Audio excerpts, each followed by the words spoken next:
Arsenal ao vivo no estádio de Alvalade. Na altura dos... Agora não me lembro se o treinador era o José Peseiro, se era o Tiago Fernandes, mas foi um deles. Foi na altura em que o Peseiro estava para ser demitido. E eu, bem, vamos levar um grande cabaz, mas ao menos vou ao Arsenal. Empatámos, não foi assim tão mal. Pronto, ao menos não perderam. Exatamente. Ficando então pelos estádios onde de facto já foste e não por aqueles a que gostavas de ir, qual é que consideras que é o mais bonito? O estádio do Montagraça, não. Por acaso é bonito. Já vi estádios piores. Também não fui a muitos, olha, fui ao da Luz, fui ao estádio de Alvalade, também já estive no estádio do Restelo. Tudo assim por Lisboa. Lisboa. Exatamente. Nunca fui a um estádio fora de Lisboa. Fui ao estádio do Dragão, mentira. Fui ao estádio do Dragão. Já visitei o estádio dos Três Grandes. Mas acho que o de Alvalade, não por ser sportinguista, mas acho que é um estádio mesmo bonito, tanto por dentro como por fora. Se fores a ver o estádio da Luz, é todo em betão por fora. É assim um bocado estranho. O estádio do Dragão é bonito, mas prefiro ver por fora. Por dentro não lhe achei assim tanta piada. Eu acho que até, apesar de tudo, em termos de estádios das grandes equipas cá em Portugal, não nos podemos queixar. De facto, temos muitos estádios muito bonitos. Mas são todos bonitos, atenção. Neste país. Exatamente. Bem, já falámos imenso da tua carreira como futebolista, a pouca carreira como futebolista que de facto tiveste, uma boa quantidade da tua carreira como adepto, e no meio disto tudo está o futebol.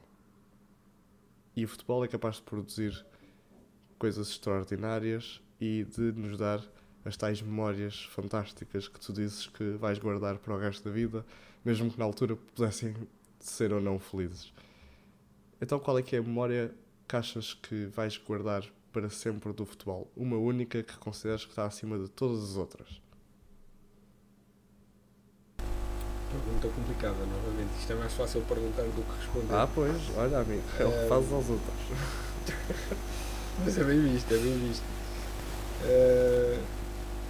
Assim, vou-me restringir pelas memórias que vivi ao vivo nos estádios para responder a isso. Porque se fosse um gol no geral, acho que o gol do Éder é algo que vamos guardar para a vida toda e acho que é o mais especial para qualquer português. Mesmo que não se goste de futebol, é difícil não festejar um título português, de atletismo, de futebol, de bilhar. Estamos lá sempre. Exatamente. E golos que eu vi ao vivo e que me marcaram. Um que eu guardei sempre na memória, que foi um golo do Gelson Martins contra o Moreirense, se não me engano, na altura em que o Ruben Semedo foi preso e ele dedicou o golo ao Ruben Semedo. Foi um grande golo e depois foi um gesto bonito. E também guardei um golo do Bruno Fernandes contra o Benfica para a taça, em Alvalade. Isso eu lembro-me bem. Lembro-me por não estar lá muito contente pelo facto de ser um grande golo. Sim, mas eu não estar contente com o resultado, é verdade. Então, em memória mais feliz do teu tempo como jogador, do teu pouco tempo? Já falámos de algumas. O que é que achas que é assim a coisa que mais vais guardar? É o facto de te chamarem Petr Cech quando entravas em campo? Olha, que isso poderia ser uma boa memória, mas depois também tinha outras ofertas que iam passar cheques e assim. Como jogador, acho que o facto de ter jogado com o meu primo vale por todas as outras. Acho que foi assim a minha maior conquista, podemos dizer assim. Mas como em campo mesmo, uma memória em campo, foi, defendi um penalti com o pé. Olha, essa é boa. Depois foi um gol de cueca a seguir, na jogada a seguir. Não vamos falar sobre o assunto. Exatamente. E por acaso, na altura, esse penalti até ficou gravado, porque era um jogo em que eles estavam a gravar para a tese do Mister, na altura, e estavam a gravar o jogo. Não sei o que é que aconteceu a esse vídeo, mas gostava muito de ter ficado com ele. Se alguém souber onde é que está o vídeo, é de notar que ele jogava em Montagraço. Há coisas. Eu sei quem 15, gravou o vídeo, não sei o que é anos. que lhe aconteceu. Há 15 não. Eu tinha 10, 10, exato. tenho 22. 10 ou 12 anos. Se alguém se lembrar, contacte-nos, manda um e-mail Doce para 15. para a nossa caixa Pai, imaginária. olha, eu lembro-me, era o Diogo Cobra e o Diogo Alves. Olha. Se algum deles tiver o vídeo, que me manda.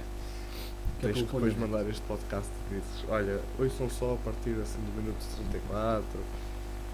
Até ao 36, para vocês estarem. Exatamente. Era fixe, por acaso gostava. Acho que para os miúdos é fixe guardarem essas memórias, Uhum. se tiverem a oportunidade de gravar os jogos. Hoje em dia Há ainda miúdos por cima é tão fácil, não é? Sim. Tem jogos de distrital que passam no YouTube e em televisões da Terra, portanto não é difícil. Sim, é muito importante. Voltando um bocadinho atrás, estávamos a falar de 2 golos que a ti te marcaram imenso, ou 3, no caso de um deles ter sido pela televisão, ou exatamente, que foi o do europeu. Eu ia perguntar, eventualmente, e tu quase que respondeste à pergunta, qual é que foi o melhor golo a que já assististe? Mas ao vivo ou no geral? Ao morto é difícil, portanto pode ser ao vivo. Pois. Também é verdade. Não, olha, é complicado. Digo mesmo que é complicado. Mas vou dizer o do Bruno. Do Bruno contra o Benfica na taça. Acho que foi um gol mesmo espetacular. Então, Ou então, olha, lembrei-me de um e só para não escolher um gol do Sporting, vou escolher um gol do Benfica. Fui ver um Benfica Braga. O treinador do Benfica na altura era o Rui Vitória e o do Braga era o Abel. Pá, e o André Almeida manda-lhe. Epá, não sei como é que o rapaz faz aquilo. Mas quase da ponta da área, do bico da entrada da grande área, ele mandou um chute. Mas aquilo foi uma castanhola que eu não sei como é que aquilo entrou. Grande gol do André Almeida. lembro-me dessa também. Pá, e olha, vai ficar esse. Lembrei-me agora e fica esse. Um gol do André Almeida contra o Braga, aquilo ficou 6-2, se não me engano. Está certo. Sim. Eu lembro-me que tinha sido um resultado grande na altura. Eu fico muito contente por mencionares alguma coisa do Benfica. Que não seja só o estádio. Lembrei-me agora de nada. E na sequência disto, consegues então dizer qual é que foi o melhor jogo que já assististe? O melhor jogo que eu já assisti.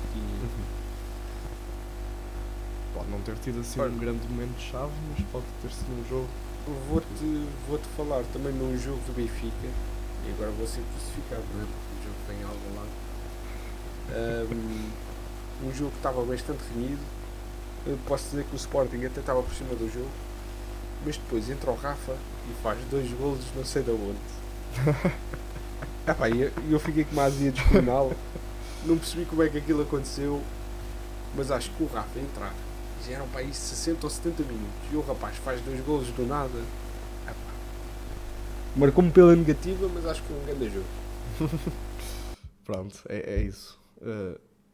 É bom também conseguirmos deixar às vezes de lado os nossos sentimentos e as nossas opiniões consoante as equipas que mais gostamos e reconhecer quando outras equipas às vezes, ou outros jogadores de outras equipas fazem coisas extraordinárias também. Não é? O saber perder é tão importante quanto saber ganhar. Acho que isso é importante e agora falando um bocado mais a sério, falta muito, principalmente na sociedade portuguesa, não só, mas em Portugal falta muito, que é tu não consegues dar os parabéns a outra equipa, não consegues admitir quando o adversário joga bem. Nunca mais. Mesmo sendo fora do futebol. Eu costumo dizer, acima de adepto do Sporting, eu gosto de ser adepto do futebol, do desporto e da paz e da tranquilidade. E acho que se o Benfica ou o Porto ganham um ou outro, ou mesmo ao Sporting, tens que dar os parabéns. Se for um jogo bem ganho e que tu achas que foi justo, pá, parabéns. Exatamente. Mereceram. Eu acho que faz imensa falta e nós não temos isso cá. Nunca mais me esqueço aqui a coisa de... Já foi para aí 10 anos ou assim, já não me lembro. Um jogo muito importante entre o Benfica e o Dortmund, em que se o Borussia Dortmund ganhasse, ou empatasse, ou seja, se o Benfica não ganhasse esse jogo, era para a Champions, Portugal caía no ranking da UEFA para a 6ª posição e perdia um dos lugares da Champions. Não sei se te lembras desse jogo. Lembro. Ora, Até portanto, depois, mais tarde, ficámos só com exatamente. um lugar garantido. Ora, portanto, o Dortmund ganhou esse jogo. Isto foi assim mais ou menos recentemente. E lembro-me perfeitamente de ver imensos adeptos do Porto online, nas redes sociais, ou até cá fora, a festejar imenso o facto do Benfica ter saído na fase de grupos da Champions. Acho que foi na fase de grupos, exato. Ter saído na fase de grupos. Só para receberem no dia a seguir a notícia de que tínhamos descido no ranking da UEFA, portanto o Porto agora estava em risco de nem sequer conseguir um lugar na Champions na próxima época. E eu achei esta situação toda ridícula, quer dizer, sim, podemos apoiar mais o nosso clube quando estamos a falar das competições domésticas, mas quando estamos a falar de um jogo europeu em que está um clube português à mistura, eu vou sempre apoiar o clube português. Uma coisa é se for, por exemplo, como foi a final da Liga Europa há coisa também de vários anos, em que era entre o Porto e o Braga. Ok, aí ou se apoia um ou se apoia o outro. Um fã do Braga não vai dizer vou apoiar o Porto só porque também é um clube português. Não, vai-se apoiar o próprio clube. Mas numa situação em que estamos a falar de um clube português contra um clube estrangeiro, aí acho que devíamos sempre dar muita prioridade ao clube da nação, não é? E sei lá, esse comportamento na altura baralhou-me, chocou-me, achei estranho, achei ridículo e pronto, só queria mencionar isto porque de facto é mais uma dessas situações de ficar, parece que em vez de ser fã de um clube, simplesmente se quer que o outro perca. Pois é verdade, e tens razão, sem dúvida. Em Portugal não se tem essa cultura de vamos apoiar os nossos e não apoiar os outros, mesmo que os clubes ainda estejam em prova. Acho que o importante é Portugal mostrar-se lá para fora. Quando for entre nós, a gente cá se entende. Exato. Mas as pessoas levaram o futebol a uma extremidade tão grande. O futebol e não só, a mesma religião, um tema que eu acho que já se levou longe demais e devia ser uma coisa banal. Tipo, ok, tu és assim, eu sou assado. Tal como as escolhas de cada um, como a roupa, tudo.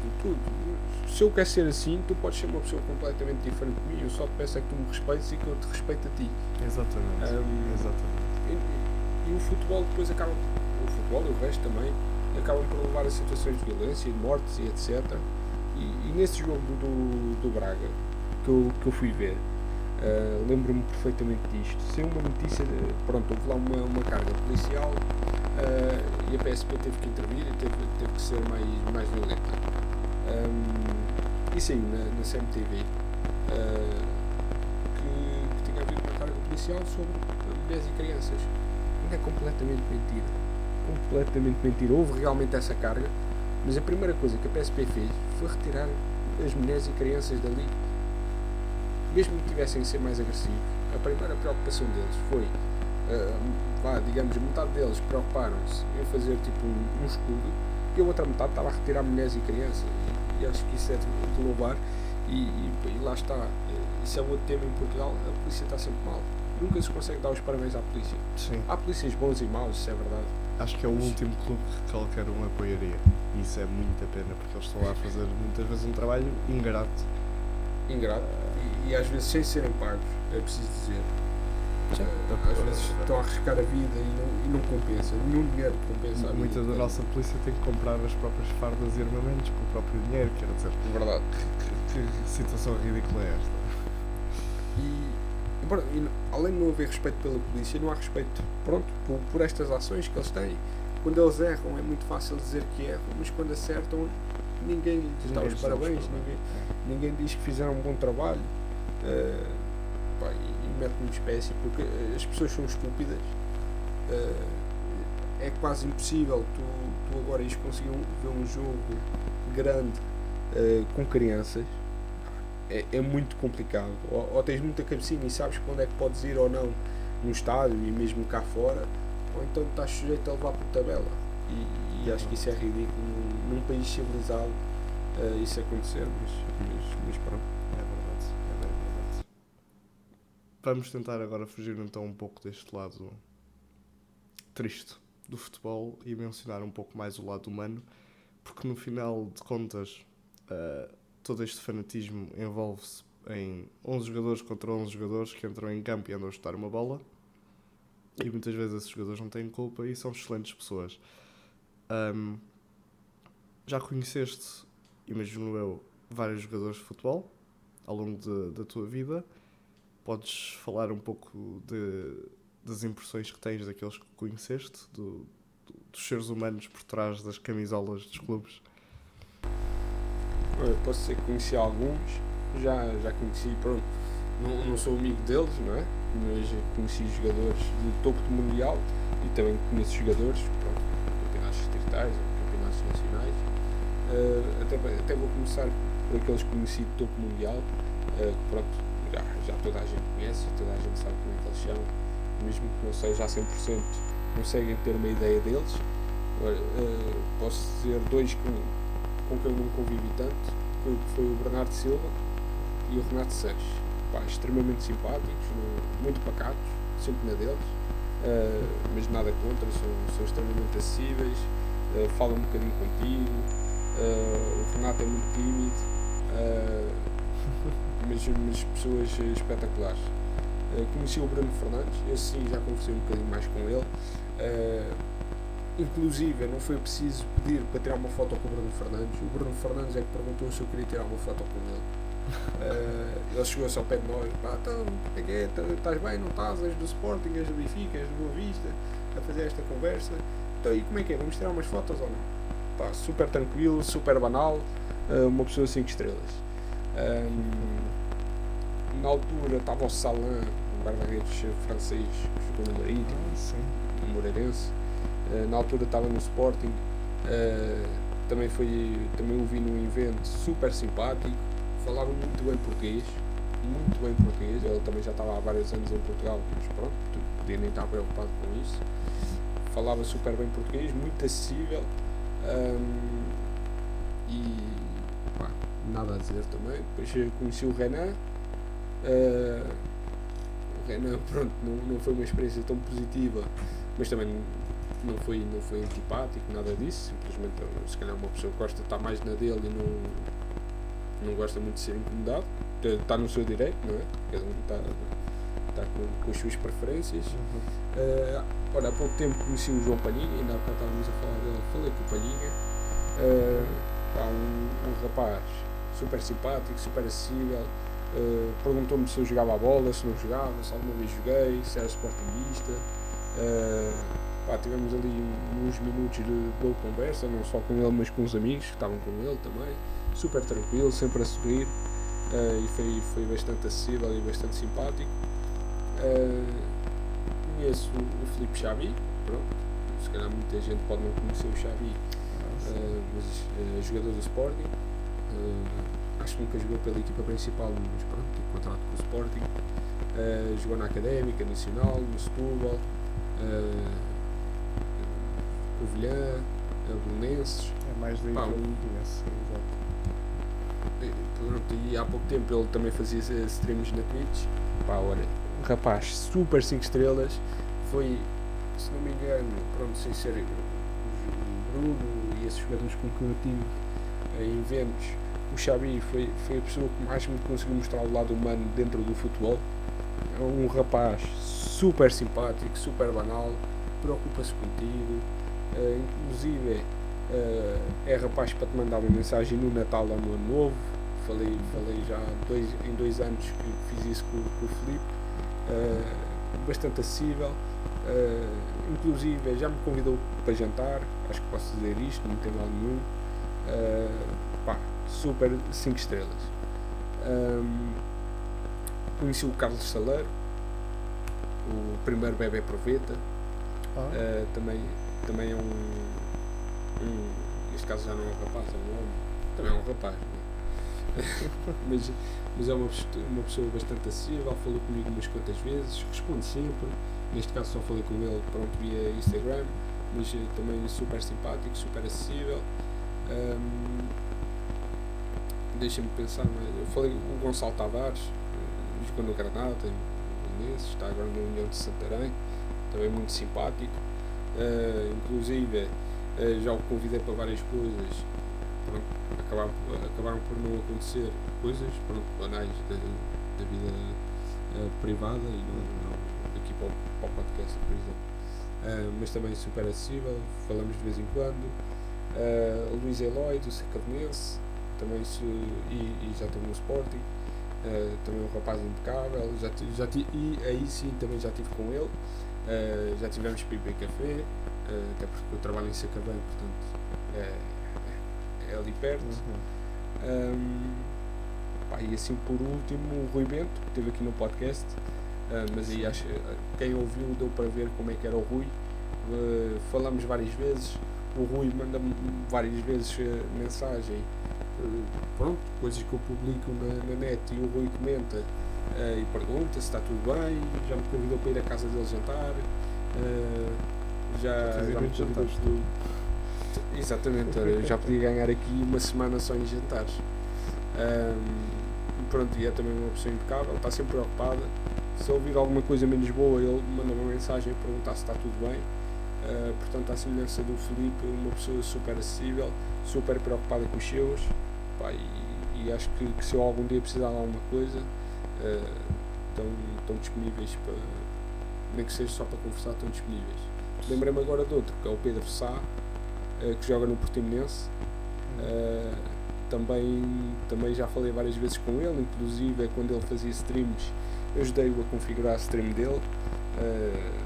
Fiz algumas cenas, os layouts e umas coisas assim muito básicas, mas fiz. Também já me convidou para ir à casa dele, é um bocado mais complicado porque ele mora em Portimão, portanto não é propriamente aqui ao lado, se bem que eu já estive em Monte Gordo, mas também não vamos falar disso, são outras histórias. Outro podcast que pode eventualmente surgir. E também com o Estrela, que está agora na Turquia, se não me engano.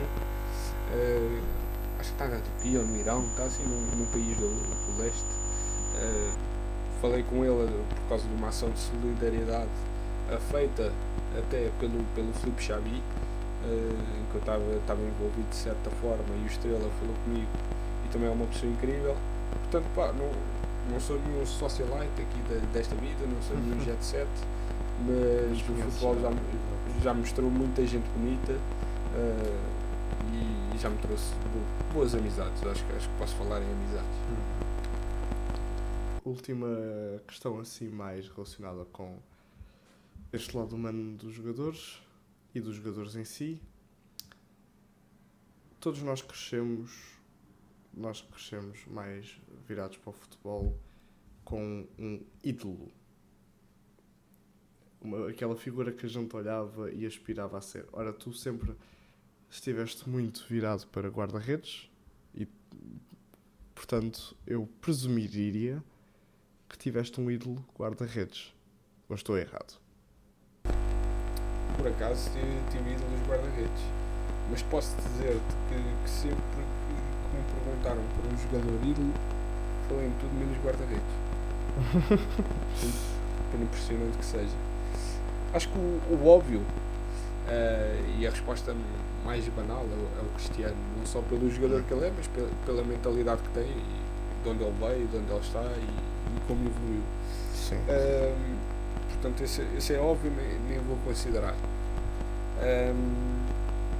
Os jogadores que eu gostei bastante de ver jogar, e restringindo-me só ao futebol, o Fábio Coentrão, na altura em que estava no Benfica, pronto, e que eu me importava com o Benfica, gostava muito do Fábio.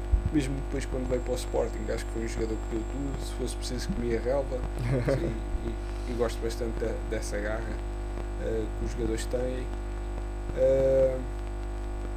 Mas pronto, assim, um jogador ídolo, e vou dizer um guarda-redes, também vais perceber porquê, e também acho que será uma grande pessoa, até porque fez uma vida toda em Inglaterra, que é o Petr Cech. E se eu tivesse escolher um guarda-redes, era o Petr Cech, sem dúvida. Curioso, também admirava muito o Petr Cech quando eu era mais novo. Bem, estamos quase a atingir o marcador de 1 hora. Estamos quase a atingir o marcador de 1 hora aqui no podcast. Portanto, está na altura de nos virarmos do futebol para outro tópico que é bastante falado aqui no Trivela Mágica, que é o FM. Ora, tu, como grande fã de futebol, e principalmente como tu próprio disseste, um pouco do backstage daquilo que se passa fora das 4 linhas, vou presumir que tu já jogas FM há muitos, muitos anos e que passas muito tempo da tua vida agarrado ao FM. Para quem não sabe, a FM é uma série de jogos chamada Football Manager, em que o título descreve mais ou menos o que é que o jogo se passa. Portanto, vou presumir que tu jogas imenso FM.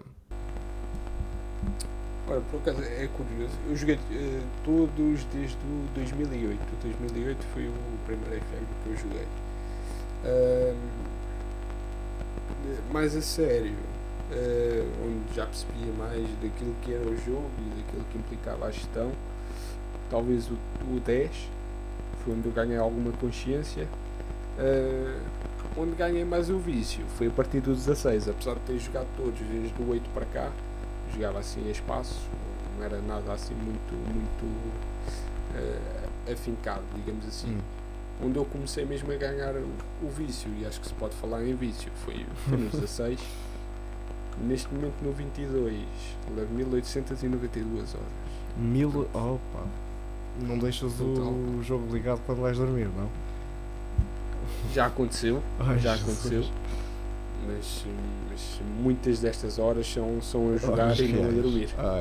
Exatamente. Bem, não vou questionar, de facto, então FM é o teu grande jogo. Lembras-te ainda daquilo que tu fizeste no teu primeiro jogo de FM? Se te lembras assim do primeiro save ou assim uma memória desses primeiros tempos em que não percebias lá muito bem o que é que estavas a fazer? Eu jogava muito com duas, vou dizer 3 equipas, mas o Arsenal, vamos pôr no top 3, jogava, mas não sabia muito bem o que é que estava a fazer. As equipas que eu melhor conheci quando comecei a jogar FM e comecei a perceber da coisa, era o Benfica. Pronto, na altura estava mais virado para o Benfica, e até porque o meu primo que me pôs a jogar FM é benfiquista. E então pronto, estávamos ali os dois. Eu, como escolhi o Benfica e ele não podia jogar com o Benfica, o que é que ele escolhia e ganhava sempre? Escolhi a Vitória de Setúbal. Portanto, eu estava sempre entre esses dois. Como ele jogava com o Setúbal, e pronto, ele era da cidade de Setúbal, gostava do Setúbal, as duas equipas com quem eu jogava era também o Benfica e o Setúbal, porque ele jogava com os dois também. Certo.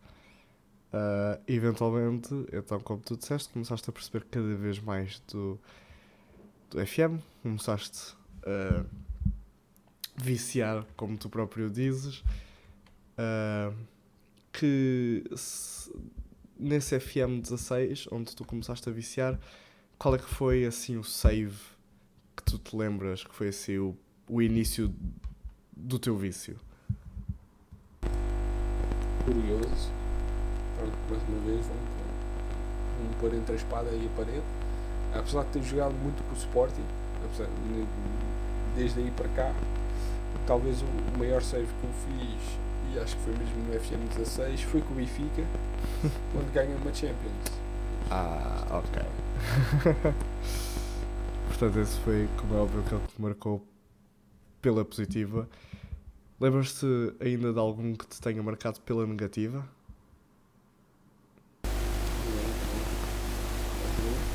Não sei, não fiz desculpa de garantas porque não faço. Acho que é justo. É Varandas, não sou mesmo. Ainda Varandas.